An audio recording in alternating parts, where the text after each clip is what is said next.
Partie 4, Origine, partie 2. Donc, durant la colonie française, l'Église était et ses différents ordres.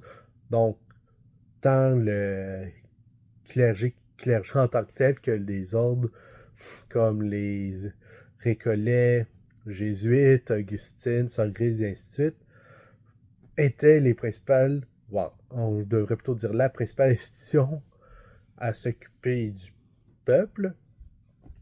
Après l'invasion, là encore, l'Église est encore la principale organisation qui s'occupait des gens et à faire les nombreux bienfaits. Le gouvernement, à la part du temps, était trop faible pour bien faire des choses plus avancées que simplement des petites lois de temps en temps. Pour que le gouvernement ait la force de faire quoi que ce soit, il faut attendre au 20e siècle. Et là encore, pour que le gouvernement fasse vraiment avancer la société, il faut attendre au gouvernement de Duplessis, Maurice Duplessis. D'ailleurs, ceci a un premier bout au pouvoir. Ensuite, la Deuxième Guerre mondiale arrive. Il dit aux gens que les libéraux vont faire la conscription. Les libéraux disent non, non, non, il n'y aura pas de conscription. Duplessis perd son élection. Les libéraux se parjurent. Et ça, ils se seront pas fait pardonner. Duplessis, élection d'après, revient au pouvoir, restera jusqu'à sa mort, et ensuite son bras droit et successeur, Daniel Johnson, lui aussi restera au pouvoir jusqu'à sa mort.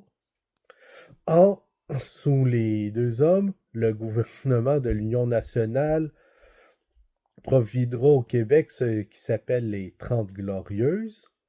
Ils feront un nombre de progrès allant de la modernisation des fermes à la révolution des 100 jours. Grand progrès, mais aussi le gouvernement de l'Union nationale travaillait de façon très proche avec l'Église catholique et aussi malheureusement n'a pas toujours fait les choses de façon les plus optimales.